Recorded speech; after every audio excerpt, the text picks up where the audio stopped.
মানে আমাদের ভারতীয় হিসেবে আমরা পরপর এরকম দুটো অলিম্পিকে মেডেল পাওয়া তো মানে সেরকম আমাদের দেশের সুযোগ হয়নি কোনোদিনও। এর আগে সুশীল কুমার, তারপরে মানে এখনকার জেনারেশন, তারপরে সিন্ধু, মানে দারুণ লাগছে। আর আজকের ম্যাচটা পুরো দেখেছি আমি, মানে স্ট্রেট সেটেই জিতে যায়। চাইনিজরা মাঝে মধ্যে একটুখানি করছিল, বাট সিন্ধু তাকে একেবারেই চান্স দেয়নি, নিজের জায়গাটা পুরো রেখেছে, লিডেই ছিল সবসময়। তো দারুণ দারুণ, খুব ম্যাচটাও খুব ভালোভাবে আমরা এনজয় করলাম দেখবার সময়।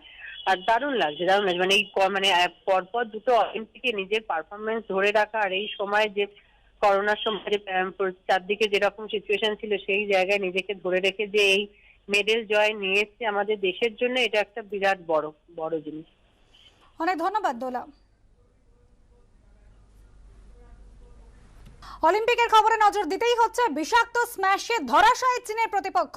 টোকিওর ব্যাডমিন্টন কোর্টে ফিরল সেই চীনা আত্মবিশ্বাস, আগ্রাসন। নিখুঁত আগ্রাসী পারফরমেন্সে স্ট্রেট গেমে জয় পেলেন পিভি সিন্ধু। চীনের হিং বিং জিয়াগুকে 21-13, 21-15 গেমে উড়িয়ে টোকিও অলিম্পিক্সে ব্রোঞ্জ জিতলেন পিভি সিন্ধু। সৌমিত্র রায় আমাদের প্রতিনিধি রয়েছেন আমাদের সঙ্গে টেলিফোনে। সৌমিত্র, গতকাল হয়তো ছন্দপতন হয়েছিল, কিন্তু আজ একেবারে সেই চেনা ছন্দে পাওয়া গেল সিন্ধুকে। ইতিহাস গড়লেন পিভি সিন্ধু। একদমই বলা যেতে পারে ইতিহাস গড়লেন পিভি সিন্ধু। ভারতের প্রথম মহিলা হিসেবে অলিম্পিকে জোড়া পদক জয়ের নজির গড়লেন এবং পাশাপাশি সুশীল কুমারের পর দ্বিতীয় ভারতীয় হিসেবে অলিম্পিকের দ্বিতীয় পদক জয় করলেন সিন্ধু।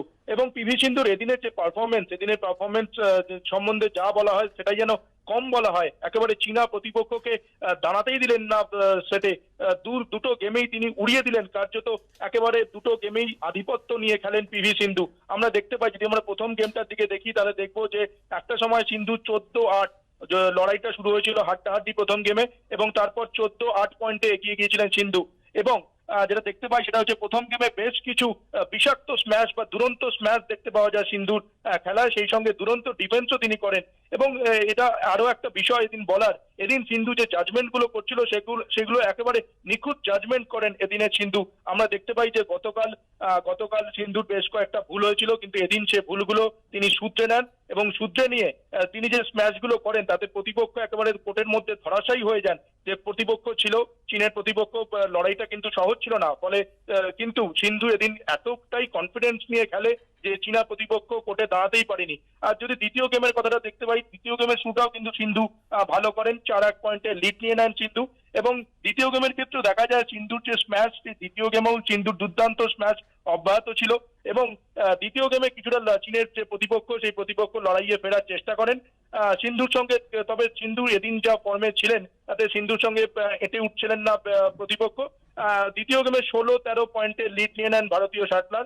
তারপর যে ম্যাচের রাশ একেবারেই নিজের হাতে রাখেন এবং তারপর দ্বিতীয় গেমেও আধিপত্য নিয়ে জয় পেলেন এবং সৌমিত্র সঙ্গে থাকো। পিভি সিন্ধুর এই জয় উচ্ছ্বসিত তার মা বাবা, কি বললেন দেখুন।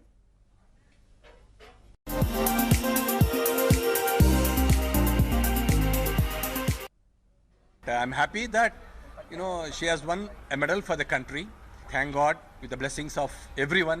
Coach बहुत अच्छे मेहनत किया था बच्ची के साथ, और उन्होंने he has given that freedom कि सिंधु आप कभी रेस्ट होना तो लीजिए, कभी कैसा होना आप बोलिए। लेकिन सिंधु तो रेस्ट नहीं लिया था, और हमें गवर्नमेंट से और बैडमिंटन एसोसिएशन ऑफ इंडिया से और सुचित्रा एकेडमी के प्लेयर्स भी थे जो हेल्प कर रहे थे। Very happy Sindhu won the medal today. She played very well. Extremely happy because we missed the goal, but this is also equivalent. I told don't upset. You can win tomorrow. You can get the medal. So she was okay. Okay.